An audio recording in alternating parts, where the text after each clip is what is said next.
நேயர்களே நேயர்களுக்கு வணக்கம். இன்று நம்மோடு பேசுவதற்காக திமுகவிலிருந்து செய்தி தொடர்பாளர், வழக்கறிஞர் திரு சரவணன் அண்ணாதுரை அவர்கள் இணைந்திருக்கிறார். அவரோடு பேசலாம். சார் வணக்கம் சார். வணக்கம். டாஸ்மாக்ல இடி ரைடு பண்ணாங்க. அது தொடர்பான கேஸ் உச்சநீதிமன்றத்துக்கு போயிருந்துச்சு. அப்போ அந்த விசாரணைக்கு தடை விதிச்சிருந்தாங்க. அப்போ உச்சநீதிமன்ற தலைமை நீதிபதி ஒரு கருத்து தெரிவிச்சிருந்தாரு. அதாவது நீங்க உங்களுடைய வரம்பு மீறி போயிட்டு இருக்கீங்க. நீங்க பெடரல் ஸ்ட்ரக்சரை உடைச்சி காலி பண்ணிட்டு இருக்கீங்க அப்படின்ற வாதங்களை சொல்லியிருந்தாரு. இதுக்கு மறுப்பு தெரிவிச்சு இப்ப நேத்து அதாவது திங்கட்கிழமை வந்துட்டு இடி சார்புல நீங்க வந்துட்டு அன்வாரண்டட் அப்சர்வேஷன்லாம் சொல்றீங்க. நீங்க சொல்ற கருத்து வந்து மக்கள் மத்தியில மட்டும் இல்லாம மீடியால மத்திய மட்டும் இல்லாம நீதித்துறையிலுமே தாக்கம் செலுத்துது. குறிப்பா கீழமை நீதிமன்றங்கள்ல அந்த கருத்தெல்லாம் பரவதா பார்க்க முடியுது அப்படின்ற மறுப்பை தெரிவிச்சிருந்தாங்க. அதுக்கு இன்னைக்கு வந்துட்டு சிஜே என்ன சொல்லியிருக்காருன்னா, நாங்க உண்மையை மட்டும்தான் பேசுறோம். எந்த ஒரு தனிநபரை தாக்கி நாங்க பேச கிடையாது. உண்மையின் அடிப்படையில் தான் நாங்க பேசுறோன்ற விஷயத்த சொல்லியிருக்காங்க. இந்த வாதங்களை எப்படி சார் பாக்குறீங்க? குறிப்பா இந்த கேஸ்ல தான் இந்த மாதிரியான வாதங்கள் போயிட்டு இருக்கு. எப்படி பாக்குறது? அமலாக்கத்துறை தொடர்ந்து பாஜகவுடைய ஏவல் துறையாக இருந்து வருகிறது அப்படின்றத இப்போ சமீப நாட்களாக பாத்தீங்க அப்படின்னா உச்ச நீதிமன்றம் தொடர்ந்து பல்வேறு தீர்ப்புகளில அதை சுட்டிக்காட்டி இருக்கு. வெறும் நீதிமன்றங்களில சொல்லக்கூடிய அந்த விஷயங்களையும் தாண்டி உத்தரவுகள்லயும் இதை வெளியில சொல்லியிருக்கு. குறிப்பா பாத்தீங்க அப்படின்னா இந்த ஹேமந்த் சோரன் வழக்குல ஒரு கருத்தை தெரிவித்திருக்கிறார்கள். அதே போல 16 மணி நேரம் எப்படிங்க ஒருத்தர் நீங்க வச்சு சித்திரவதை பண்ண முடியும்? ஈடி என்ன வானத்துல இருந்து குதிச்சுதா? நீங்க வெறும் எவ்வளவு நாள் கைது செய்து சிறையில் அடைத்து வைக்க முடியும் அப்படின்னு சொல்லி எதிர்பார்க்கிறீங்க அப்படின்னு சொல்லி தொடர்ந்து கடுமையான முறையில அமலாக்கத்துறையை தாக்கி கொண்டு வருகிறது. ஏன் இந்த குற்றச்சாட்டுகள் இப்போ இதை போன்ற குற்றச்சாட்டுகள் மற்ற அந்த என்போர்ஸ்மெண்ட் ஏஜென்சிஸ் ஒரு போலீஸ் மேலேயோ, எந்த ஒரு மாநில போலீஸ் மேலேயோ, இல்ல சிபிஐ மேலேயோ, இல்ல மற்றவர்கள் மேலேயோ இப்படிப்பட்ட ஒரு குற்றச்சாட்டு இல்ல. ஆனால் அமலாக்கத்துறை மேல மட்டும் உச்ச நீதிமன்றம் தொடர்ந்து இப்படிப்பட்ட காட்டமான கேள்விகளை வீசிக்கொண்டிருப்பது ஏன் அப்படின்னா அவர்களுடைய அந்த ஒரு எக்ஸ்ட்ரேனியஸ் ஆக்ஷன்ஸ், எக்ஸ்ட்ரா கான்ஸ்டிடியூஷனல் ஆக்ஷன்ஸ் இந்த காரணத்தினாலதான். இப்போ நம்ம டாஸ்மாக எடுத்துக்கிட்டீங்க அப்படின்னா ரொம்ப வேடிக்கையான வழக்கு. இதை ஏதோ பெருசா ஊதி பெரிதாக்கி இதை அப்படியே திமுகவிற்கு ஒரு பெரிய சிக்கலை உருவாக்குவது போல ஒரு பெரிய இதை பண்ணியிருந்தாங்க. பட் உச்ச நீதிமன்றம் ஜஸ்ட் லைக் தட் அதை கடந்து போயிடுச்சு. தடை உத்தரவு கொடுத்துட்டு நீங்க நம்முடைய அந்த ஸ்டேட் அட்டானமிக்கு பெடரல் ஸ்ட்ரக்சருக்கே நீங்க ஒரு பாதிப்பை உருவாக்க போறீங்க அப்படின்ற அந்த ஒரு கருத்தை தெரிவித்திருக்கிறது. இப்போ அமலாக்கத்துறை ஏன் இதை ஒரு இஷ்யூவா பேசுறாங்க அப்படின்னா அவங்களுக்கு பயம். ஏன்னா உயர் நீதிமன்றங்கள் எல்லாமே taking a cue out of what the supreme court is saying. இப்ப 30,000 ரூபாய் ஃபைன் போட்டாங்க. அதுக்கப்புறம் வழக்குகளை ரத்து செய்யறாங்க. உச்ச நீதிமன்றம் அதாவது கீழமை உயர் நீதிமன்றங்கள் சுப்ரீம் கோர்ட்டோட கீழமை நீதிமன்றம் கிடையாது. உச்ச நீதிமன்றம் உயர் நீதிமன்றங்கள் தனியான ஒரு இதுல ஆக்ட் பண்ணிட்டு இருக்கு. பட் ஸ்டில் உச்ச நீதிமன்றங்கள் இப்படிப்பட்ட கருத்துக்களை சொல்லும் பொழுது தே ஆர் எம்போல்டன்ட். அது ஒரு மாரலா நடக்கக்கூடிய விஷயம்தான். இது எதனால் நடக்குது? இது அமலாக்கத்துறை தான் தோன்றித்தனமாக நடப்பதால் நடக்கிறது. இது உச்ச நீதிமன்றம் சொல்றதால கிடையாது. அமலாக்கத்துறையோட இந்த சட்டவிரோதமான கைதுகள், இந்த மிரட்டல்கள் ஒண்ணுமே இல்லாம வெறும் பாஜகவுடைய ஆள் பிடிப்பு துறையாக எதிர்கட்சிகளை குறிவைக்கக்கூடிய துறையாக இருக்கக்கூடிய காரணத்தினாலதான் இப்படிப்பட்ட அந்த அப்சர்வேஷன்ஸே ஃபர்ஸ்ட் டைம் வருது. ஏன் பயப்படுறீங்க? உச்ச நீதிமன்றம் சொல்லுது மாறுங்க. எதுக்கு கைது செய்றீங்க? உச்ச நீதிமன்றம் தொடர்ந்து என்ன சொல்லி கொண்டு வருகிறது? கைதே தேவையில்லைன்னு சொல்லுது.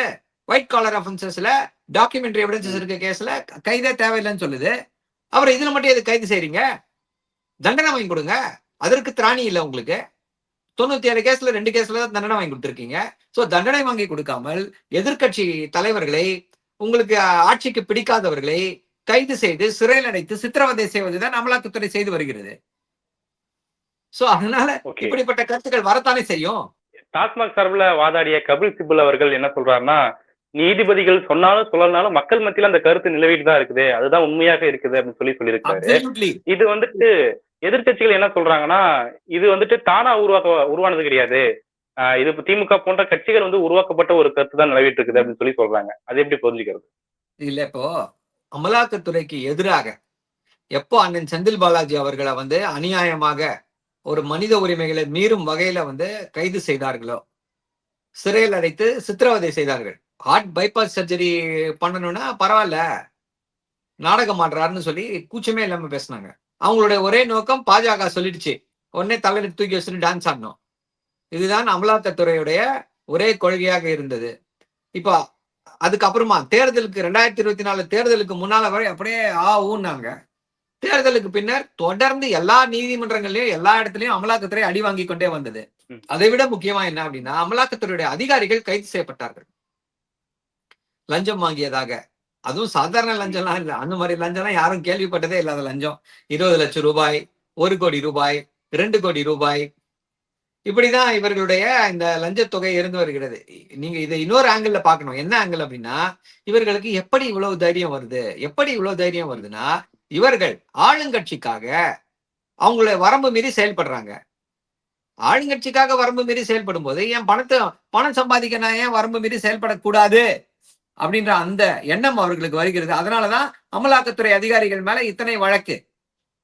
இப்ப இந்த வழக்குகள் தான் வரும்போது தானே மக்கள் மத்தியில அந்த பெயர் அடிவாங்குது. அமலாக்கத்துறைனா ஒரு மோசமான முன்னுதாரணமாக திகழ்ந்து வருகிறது. இதை பத்தி ஏன் பேச மாட்டாங்க? இதையும் அட்ரஸ் பண்ண மாட்டாங்க. அப்ப மத்திய அரசு வழக்கறிஞர்கள் இதையும் கருத்தில் கொண்டு என்னென்ன நடவடிக்கைகள் எடுத்திருக்கார்கள்னு சொல்லணும்ல. மக்களிடையே பேர் கெட்டு போச்சுன்னா இதுதானே. இப்போ நீங்க வேற ஏதாவது ஒரு சிபிஐ அதிகாரிகளோ இல்ல வேற ஏதாவது காவல்துறை அதிகாரிகளோ இத்தனை பேர் பணம் வாங்குறாங்க, லஞ்சம் வாங்குறாங்க, மிரட்டுறாங்கன்னு சொல்லி ஏதாவது வந்திருக்கா குற்றச்சாட்டு? அங்கொன்னும் இங்கொன்னும் கண்டிப்பா நடக்கும், இருக்கும். ஆனா இப்படி தொடர்ந்து வந்திருக்கா? இல்ல. என்ன காரணம்? அப்ப அதையும் அவர்கள் யோசிக்க வேண்டும் அல்லவா? அமைச்சர் ஐ பெரியசாமி அவர்கள் வீட்டுல ரைடு போயிருந்ததா பாக்குறோம். நீண்ட நாள் கழித்து இன்னொரு ரைடு அப்படிங்கிறத பலரும் சொல்லிட்டு இருக்கிறாங்க. அந்த விஷயத்தை நீங்க எப்படி எதிர்கொள்ள போறீங்க? சட்ட நடவடிக்கைகள் மூலமா எதிர்கொள்றதுக்கு திமுக எந்த அளவுக்கு தயாரா இருக்குன்னு பாக்குறீங்க? இல்ல என்னங்க, ஏற்கனவே தடையாயிடுச்சுங்க. உச்ச நீதிமன்றம் தடை கொடுத்துருச்சு. எந்த வழக்குல அவங்க போனாங்களோ தடைக்கு முன்னாடி போய் ஏதாவது கிடைக்குமா? அதாவது இவங்க பண்றது என்னன்னா phishing and roving enquiry. Okay. ஒரு இது இருக்கு. இவரு போனது எந்த வழக்குனா 2012 போட்ட வழக்காம். 2012 போட்ட வழக்குல அவர் 2024 குடி புகுந்த வீட்டுல என்னங்க ஆதாரம் இருக்கும்? 2021 எம்எல்ஏவா போறாரு. அவருடைய மகன் எம்எல்ஏ இதுக்கு கொடுக்குறாங்க, குவார்டர்ஸ் கொடுக்குறாங்க. அவர் மேல 2012 போட்ட வழக்குல 2021 எம்எல்ஏ குவார்டர்ஸ்க்கு குடி புகுந்து அவருடைய மகனுடைய எம்எல்ஏ குவார்டர்ஸ்ல என்னங்க ஆதாரம் இருக்கும்? இன்னும் முட்டாள் நினைச்சிட்டு இருக்கானுங்களா எல்லாரையும்? எல்லாருமே முட்டாளுங்க, இவனுக்கு தான் புத்திசாலிக்கு நினைச்சிட்டு இருக்கானுங்களா? அவ எப்படி இதை பார்த்துட்டு சும்மா இருக்க முடியும்? எப்படி ஒரு அர்த்தமே இல்லாமல் நாங்கள் ட்ரேஸ் பண்றோம்? ஐயா, வருமானத்துக்கு அதிகமாக சொத்துக்கு சேர்த்த வழக்கு. அப்ப என்ன ஜாஸ்தியா இருக்கு? சொத்து ஜாஸ்தியா இருக்கு. வருமானத்துக்கு அதிகமா அந்த சொத்து தான் ஏற்கனவே கீழமை நீதிமன்றம் முடக்கிடுச்சே. அப்புறம் வேற என்னத்த போய் தேட போறீங்க? யாரை ஏமாத்துறீங்கன்னு கேக்குறோம். யாரை ஏமாற்றுவதற்கு இந்த சோதனைகள்? நீங்க போய் சோதனை போட்டீங்கன்னா அவங்க எல்லாம் அப்படியே ஊழல்வாதிகள்னு முத்திர குத்திடுவாங்களா? ஐயா, ஏமாத்தாதீங்க, மக்களை ஏமாத்தாதீங்க. இதுக்கெல்லாம் பதில் சொல்ல வேண்டிய காலம் வரும். ஓகே. இவரை தொடர்ந்து அடுத்தடுத்த அமைச்சர்களும் லிஸ்ட்ல இருக்கிறதாக பல்வேறு செய்திகள் பரப்பப்பட்டு கொண்டே இருக்கிறது. அதை எப்படி புரிஞ்சுக்கிறது? யார் வேணா வரட்டுங்க. யார் வீட்டுக்கு வேணா அமலாக்கத்துறை வரட்டும். எந்த அமைச்சர் வீட்டுக்கு வேணா ரெய்டு போட்டோம். எல்லாத்தையும் சந்திக்க தயாராக தான் இருக்கோம். நெருப்பாற்றில் நீந்த தயாராகத்தான் இருக்கிறோம். எப்போ திமுக ஆட்சிக்கு வருது, அங்க பாஜக இருக்கு, இவர்கள் என்ன செய்வார்கள் என்று எல்லாருக்கும் தெரியும். எப்போ அண்ணன் செந்தில் பாலாஜியை மிரட்டி பாஜகவில் சேருன்னு சொன்னாங்களோ அப்பவே எல்லா அமைச்சர்களும் எல்லாத்துக்கும் தயாரா தான் இருக்காங்க. இதையெல்லாம் தமிழ்நாட்டு மக்களும் பார்த்து கொண்டுதான் இருக்கிறார்கள். அடுத்த தேர்தலில் இவங்களுக்கு தக்க பதிலடி கிடைக்கும். இல்ல, முகாந்திரம் இல்லாம ஒரு அமைச்சர்கள் பேர் லிஸ்ட்ல வருமா அப்படிங்கிற கேள்வியும் வைக்கிறாங்க. அதான் சொல்லிட்டு இருக்கேன். இவளால எப்படி இவர்கள் செயல்பட்டு கொண்டிருக்கிறார்கள் தானே சொல்றேன். டாஸ்மாக் கேஸ்ல முகாந்திரமே இல்லைன்னு சொல்லி தானே தடை உத்தரவு கொடுத்திருக்காங்க. விசாரணைக்கே தடை கொடுத்திருக்காங்கல்ல. அப்புறம் முகாந்திரமே இல்லாமல் எப்படி வரும்னு கேக்குறீங்க? முகாந்திரமே இல்லாமல் வந்தாதான் இடி. அதுக்கு பேர் தான் இடி, மோடியின் இடி. பழைய கேஸ் நீங்க சொல்றபடி பழைய கேஸ இப்ப தோண்டி எடுக்க முடியாதுனாலும் இப்போ புதிதாக சில ஆவணங்கள்லாம் சிக்கும், அதன் மூலமா அமைச்சர்களா மாட்டுவாங்க அப்படிங்கிற கருத்தையும் சிலர் பரப்பிட்டு இருக்கிறதா. அது தவறு இல்ல, அது தவறு இல்ல. நீங்க எதுக்காக வரீங்க? அதாவது என்னன்னா, ஏதோ அமைச்சர்கள்லாம் அப்படியே பணத்தை அப்படியே வீட்டுல அடுக்கி வச்சிருக்காங்க, போய் அமலாக்கத்துறை போய் அப்படியே எடுத்துட்டு வந்துடலாம்னு சொல்லி யாரோ தப்பா ஐடியா கொடுக்குறாங்க போல இருக்கு. அதனாலதான் இப்படிப்பட்ட விஷயங்கள் எல்லாம் நடந்து கொண்டு இருக்கிறது. அதாவது பழைய வழக்கை காரணம் காட்டி வீட்டுக்குள்ள போய் உள்ள ஏதாவது கிடைக்குதா, ஃபிஷிங் அண்ட் ரோவிங் என்கொயரின்னு அதைத்தான் அமலாக்கத்துறை செய்து வருகிறது. அவர்கள் செய்யக்கூடாது, அது சட்ட விரோதம். சார் இந்த துணை குடியரசுத் தலைவர் விஷயத்தை பொறுத்த வரைக்கும் நேத்து சிபிஆர் அவர்கள் அறிவிக்கப்பட்டிருந்தாரு.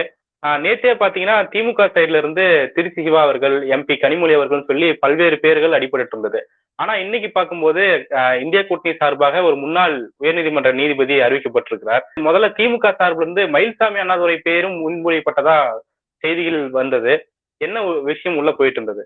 நீங்களா எதையாவது ஒண்ணு போட்டுட்டு அவர் திமுக சார்பாக இதை செய்தார்கள் அதை செய்தார்கள்னு கேட்டா எப்படி பதில் சொல்றது இதுக்கெல்லாம்? எந்த அதிகாரப்பூர்வமாக யாருமே இதை இப்படிப்பட்ட விஷயங்களை வெளியில சொல்லல. இவர் சுதர்ஷன் ரெட்டி வந்து ஒரு சிறந்த கேண்டிடேட், ஒரு படித்த அறிஞர், மெத்த படித்த அறிஞர், உச்ச நீதிமன்றத்துடைய நீதிபதியாக இருந்திருக்கிறார், பல சிறந்த தீர்ப்புகளை வழங்கி இருக்கிறார். அப்ப ரெண்டு பேரையும் பொருத்தி பாருங்க. ராதாகிருஷ்ணன் அவர்கள், திரு சுதர்ஷன் ரெட்டி அவர்கள்.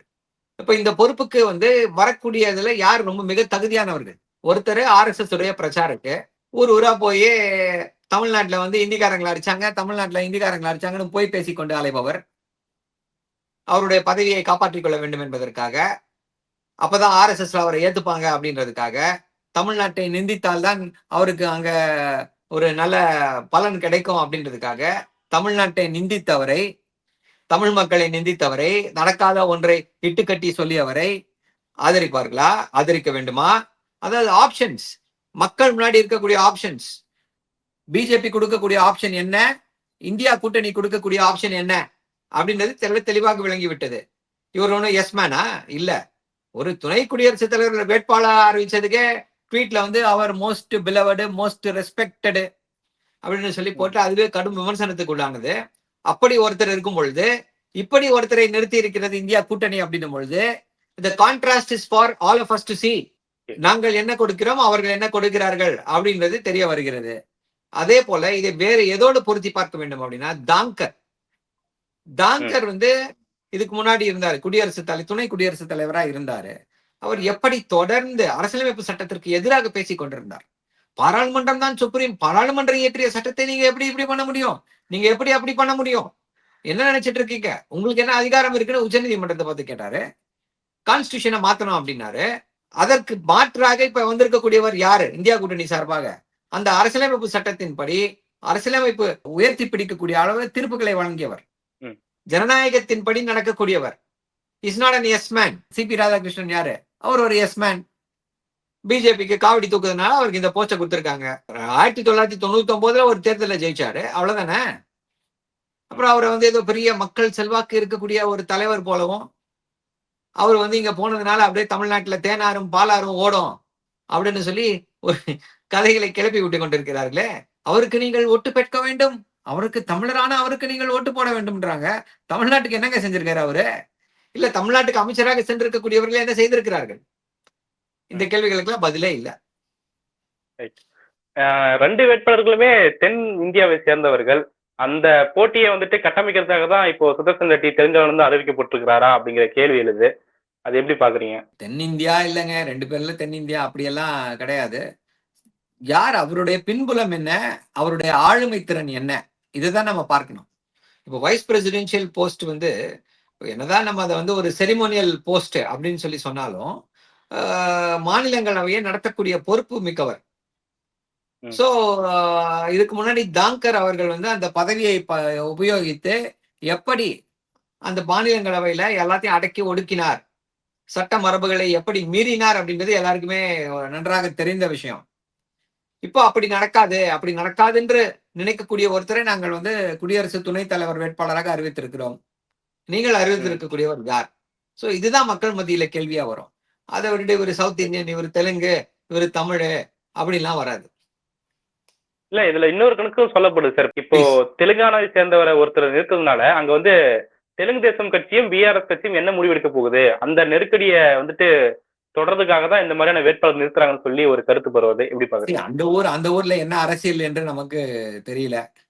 அது அவர்களுக்கு நெருக்கடியை உருவாக்குறதுக்கா இல்ல எதுக்காக அப்படின்றது நமக்கு தெரியல. என்ன தாக்கத்தை தமிழ்நாட்டுல கண்டிப்பா அது ஒரு தாக்கத்தை உருவாக்காது.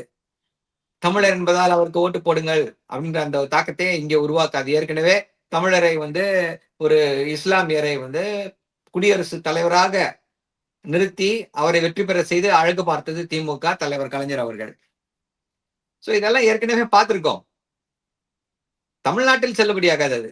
ஓகே. தேங்க்யூ. பல்வேறு தகவல்கள் பகிர்ந்துட்டீங்க சார். உங்களுடைய நேரத்துக்கும் கருத்துக்கும் மிக்க நன்றி சார்.